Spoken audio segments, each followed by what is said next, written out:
এই সালে সব রমজান শরীফ পড়েছে এবং আগামী বছর ইনশাল্লাহ পড়বে, কিন্তু এর পরবর্তীতে যে ইসাল সাহেব রমজান শরীফ পড়বে তখন কিন্তু আমরা মনে হয় অনেকে দুনিয়া থাকবো না।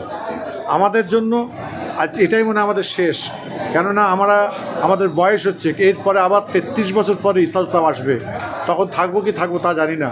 কিন্তু সারা বিশ্বের মানুষকে একটাই বার্তা দিয়ে যাব, আমরা থাকি বা না থাকি, মুজাদ্দেদ জামান পীর আবু বকর সিদ্দিক রহমতুল্লাহ আলাইহির উত্তরসূরি হিসাবে, আমি আলা হযরত পীর শেজলা হুজুর কেবলার পৌত্র হিসাবে আমি একটাই বার্তা দেব, যতদিন পৃথিবী থাকবে ইসালে সাহেব হবে। যারা আসবেন তারা এই রমজান শরীফে যারা আসবেন, সমজমের দিন ফুরফুরা দরবার শরীফে এসে নির্দ্বিধায় খাওয়া দাওয়া করা, দুপুরবেলায় খাওয়া দাওয়া করা, এটা কোনো দিন মেনে নেওয়া যায় না। এটা আল্লাহ পাকের হুকুম। মুজাদ্দেদ জামান দাদা হুজুর কেবলা রহমতুল্লাহ আলাইহি তিনি যদি এইটা দেখতেন যে আজকের দিনে এসে এরা খাওয়া দাওয়া করছেন, দাদা হুজুর কেবলা এই ডেট কিন্তু নিজে পরিবর্তন করে দিতেন যে না, এরা রোজা রেখে আসলে এখানে খাওয়া দাওয়া করবে কেন? রোজা হচ্ছে আল্লাহর আইন, নামাজ হচ্ছে আল্লাহর হুকুম, রোজা হচ্ছে আল্লাহর হুকুম, সে হুকুমকে পালন আমাদের করতে হবে। তারই জন্য সারা বাংলা থেকে যারা এসছেন, সারা রাজ্য থেকে যারা এসছেন, ভিন রাজ্য থেকে, আসাম থেকে এসছে অনেক মানুষ, অনেক জায়গা থেকে এসছেন, সকলকে আমি এটাই বলবো, আপনারা এসেছেন নিজের আত্মশুদ্ধি করার জন্য।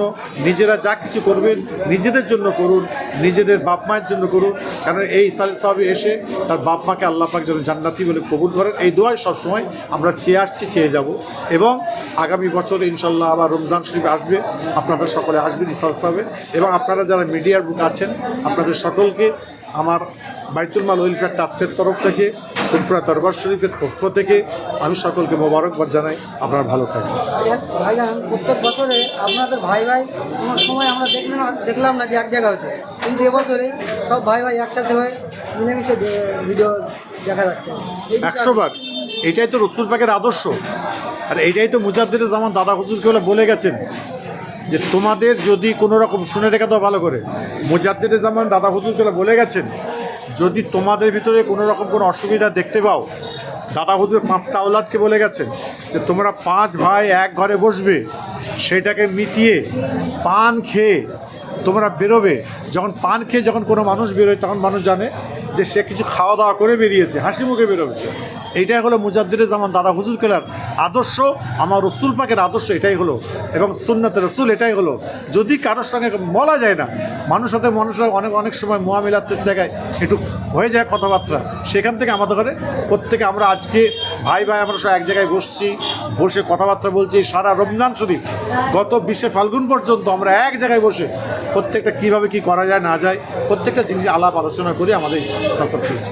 প্রথম দিন থেকে ব্যাপক পরিমাণে ভিড় দেখা যাচ্ছে, আজ শেষ দিনে প্রচুর পরিমাণে ভিড় না, প্রথম দিনে যতটা ভিড় হয়েছে দ্বিতীয় দিন তার থেকে বেশি হয়েছে। তৃতীয় দিন আজকে উপচে পড়া ভিড় বলে একটা কথা আছে। আজকে সারা বাংলার মানুষ তারা ঘরের কিনারে থাকবে না, তারা তারাবির নামাজ আদায় করে মুজাদ্দেদ জামানের দরবারতে এসে আখিরি মোনাজাতটা দোয়াটা তারা নেবে। এই মহব্বত আমার মুজাদ্দেদ জামান করে গেছেন। এই দাওয়াত কিন্তু আমাদের দাওয়াত নয়, এই দাওয়াত মুজাদ্দেদ জামানের দাওয়াত। শেষ দিনে যারা আসছেন তাদের উদ্দেশ্যে আপনারা কি বার্তা? তাদের উদ্দেশ্যে বলবো, আপনারা যারা আসছেন সুস্থভাবে আসেন। যারা মোটর সাইকেল করে আসবেন তাদের মাথায় হেলমেট রাখবেন। প্রশাসন যেভাবে আপনাদের গাইড করবে সেইভাবে আসবেন। এখানে আসার পরে কারোর সঙ্গে কোনো রকম পায়ে পা তুলে দিয়ে ঝগড়া করতে যাবেন না। ভিড় প্রচুর হচ্ছে, রমজান অবস্থায় আছে। অনেকে মানুষ আপনার কি বলে, যেরকম মেডিকেল ক্যাম্পগুলো আমরা করে দিয়েছি, সরকার থেকে করে দিয়েছে সুন্দরভাবে, যে মানুষ যেন এসে পায়, সেবাগুলো যেন পায়।